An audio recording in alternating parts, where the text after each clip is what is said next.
Hello, good morning and welcome to the United Stand. It is your latest Manchester United transfer news, giving you that real fan opinion on all the latest Manchester United news. And when you see a tree with amazing oranges at the top, but you can't get there, so you have the lower ones and you say you didn't want the ones at the top anyway. A little metaphor from Jose Mourinho in relation to the signing of Alexis Sánchez, basically saying and reacting to the fact that Man City came out and said they weren't interested in Alexis Sánchez anymore. Mourinho saying that those lovely ripe oranges at the top that you can't get anyway and you pretend you didn't want because you wanted the ones at the bottom. Put down of the month from Jose Mourinho, using a bit of clever language that most Man City fans won't get anyway. But not really want to dwell on. Now, there are some interesting Jose Mourinho quotes from his embargoed quotes that come out later on an evening after a press conference. Never understand why that happens, but it does happen.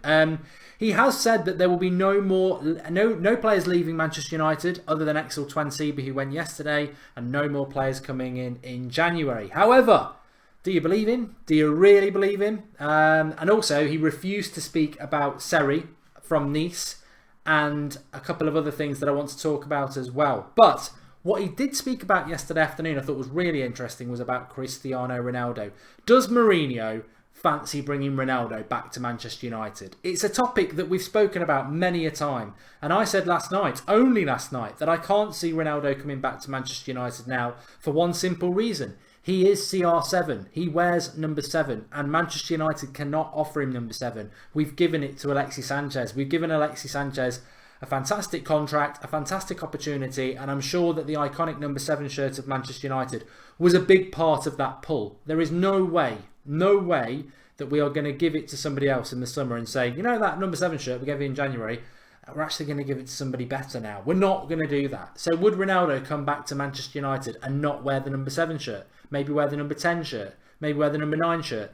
I can't see it. I can't see it. It's one thing coming back to Manchester United. It's another thing entirely coming back to Manchester United and wearing a different shirt to the one that you wore so comfortably in your original period here. So I don't see it. But I do agree with a lot of people are saying that Mourinho's comments about Ronaldo are totally unnecessary unless there is a little bit of a chance that he's coming back. Because what did he say yesterday? Ronaldo's the sort of player that every club wants. He's a fantastic player, but at the moment he's at Real Madrid with Zidane. Now, I personally agree that if you're asked about Ronaldo, do you need to answer it? He didn't answer the questions about Seri. He said, I don't speak about other players. In fact, I can read it back to you. Mourinho, when he was spoken to about Seri, I don't speak about players. Yet in the same press conference, he speaks about Ronaldo. He speaks about how everybody would want Ronaldo, but at the moment he's a Real Madrid player and that he loves Real Madrid and he's got a good relationship with them. But he still speaks about Ronaldo, who we know is unsettled at Real Madrid.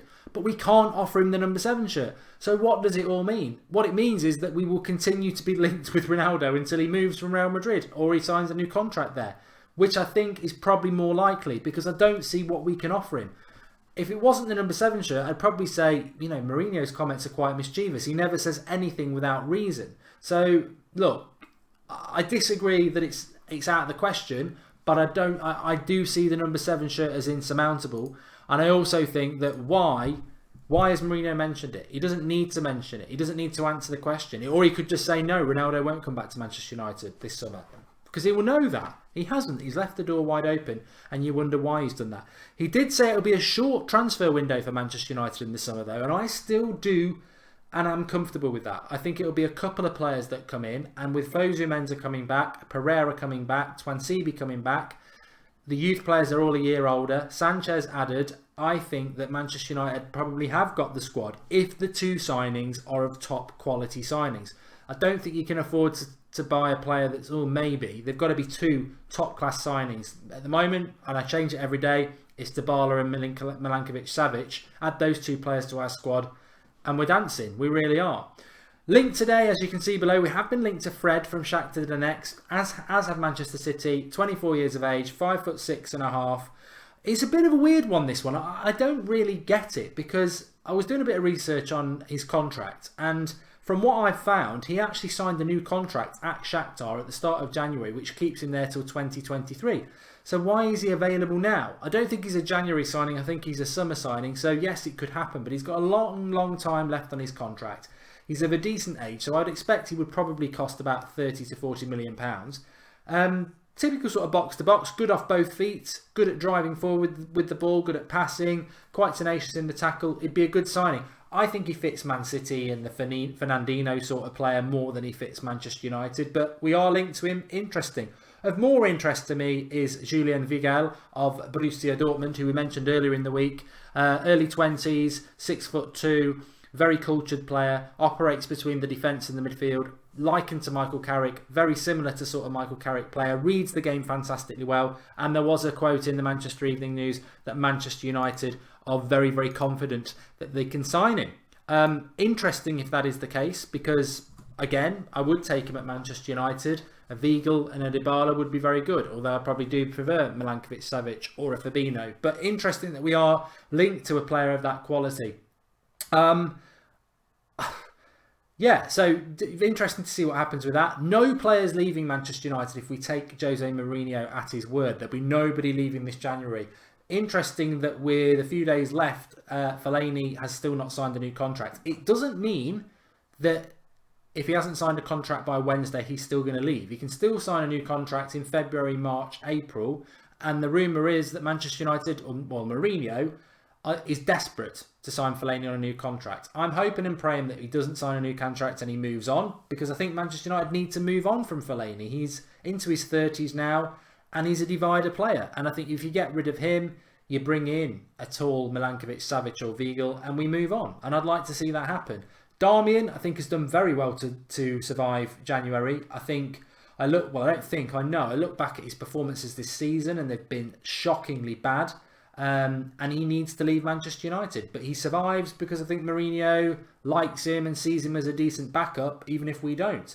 So he will surely go in the summer. And again, Daley Blind seems to have survived January as well. So we've moved Mkhitaryan on, but I still think we should have moved a couple of more players on. But maybe they are more suited to the summer.